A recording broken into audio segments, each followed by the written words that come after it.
Mi gente linda, mi gente bella, muy buenas, que el Señor les bendiga. Bueno, para este momento les traigo una poderosa palabra de Dios que se encuentra en el libro de Juan, capítulo 8, versículos del 34 al 36, y así dice la poderosa palabra de Dios.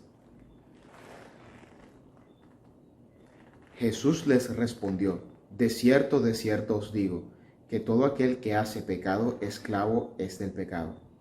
Y el esclavo no queda en la casa para siempre, el Hijo sí queda para siempre. Así que, si el Hijo os libertare, seréis verdaderamente libres.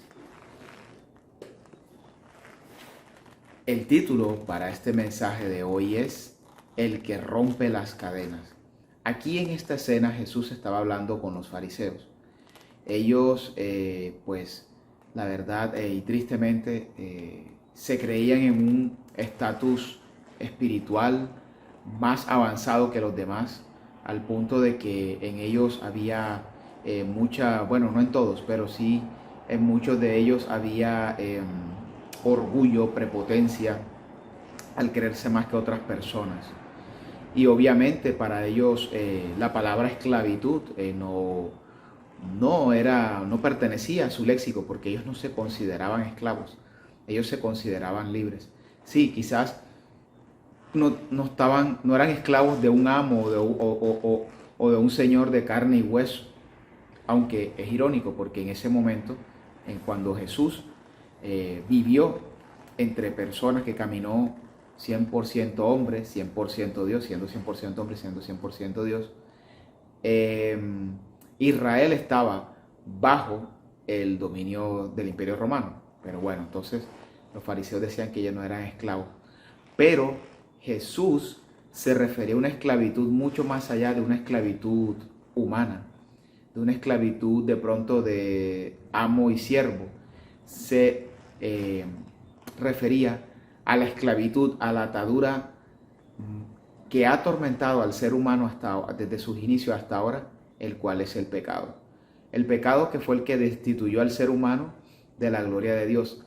Pero el Señor, que siempre ha tenido la intención de salvar a la humanidad, envió a su Hijo Jesucristo, nuestro Señor, para que muriera en una cruz, resucitara, de esa manera vencer el poder del pecado y de la muerte.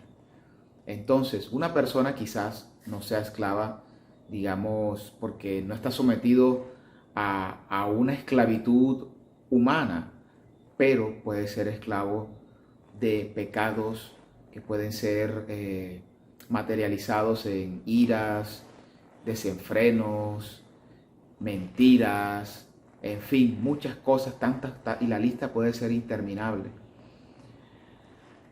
Pero el Señor vino a darnos vida y para dárnoslas en abundancia. El pecado, ¿dónde comienza el pecado? En el corazón. Del corazón sube a la mente, se convierte en pensamientos, y estos pensamientos se materializan en dichos y en acciones. Entonces son estos dichos, estas acciones, los que hablan de nosotros, los que nos hacen verdaderamente esclavos del pecado. Ahora bien, hay una sentencia bien poderosa de Jesús contra el pecado, que él dice: al que el que el Hijo hace libre es libre en verdad, refiriéndose a sí mismo como el Hijo, obviamente el Hijo de Dios. Entonces en Jesús tenemos verdadera libertad, en Jesús tenemos esperanza. Esta es una palabra, no una palabra para condenación, no es una palabra para señalar a nadie, no es una palabra para mortificarnos y recordarnos nuestros pecados, no. Al contrario, esta es una palabra para darnos fe, para darnos esperanza, fe en Jesucristo, el Hijo de Dios, esperanza de que en Él tenemos, somos redimidos del pecado, somos perdonados por Él, por su gracia, por su amor, de nuestros pecados. Entonces, ¿qué debemos hacer para recibir ese regalo inmerecido? Para recibir ese regalo inmerecido, lo que tenemos que hacer sencillamente es recibir a Jesucristo como el Señor y Salvador de nuestras vidas, arrepentirnos de nuestros pecados, que incluye reconocerlos, apartarnos de Él, confesarlos delante de Dios, y de esta manera somos libres del poder del pecado. Una cosa en la cual el pecado en nuestras vidas pierde poder es cuando nosotros tenemos la libertad de confesarlo delante de Dios. A veces el Señor permite de que compartamos esas luchas, esas batallas con personas también maduras en Él. Y de esta forma el pecado aún pierde más poder sobre nuestras vidas. Para que Jesucristo, cuando lo aceptamos en el corazón como Señor y Salvador, Él no nos deja solos, Él nos deja su Santo Espíritu, que es el que nos transforma, que es el que forma nuestro carácter conforme al de Jesucristo.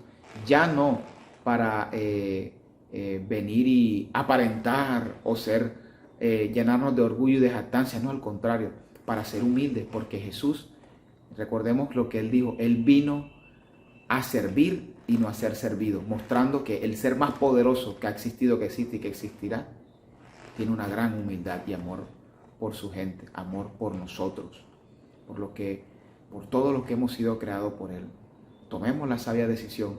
Si queremos libertad de pecado, tengamos a Jesucristo en nuestros corazones y podemos experimentar y vivir esa palabra que Él dijo, que al que el Hijo hace libre, es libre en verdad. Vamos a orar. Bendito Padre Celestial, te damos muchísimas gracias, Señor. Aquí, Señor, los que estamos puestos de acuerdo contigo, Señor. Gracias, Señor, porque tú nos das libertad a través de tu Hijo Jesucristo, que murió en la cruz del Calvario para redimirnos del pecado, para darnos salvación y vida eterna, Señor. Padre, ayúdanos cada día a caminar contigo, Señor, a que tu Santo Espíritu siga mostrándonos, Señor, las cosas en las cuales debemos andar y en aquellas las cuales debemos soltar, Señor. Padre, gracias porque tu Hijo Jesucristo nos da libertad y verdadera sanidad, Señor amado, para que todo aquel que en Él crea no se pierda, mas tenga vida eterna. Gracias, mi Rey. Amén. Bueno, mi gente bella, mis amados, que Dios les bendiga y recuerden que al que el Hijo hace libre, es libre en verdad. Que Dios les bendiga.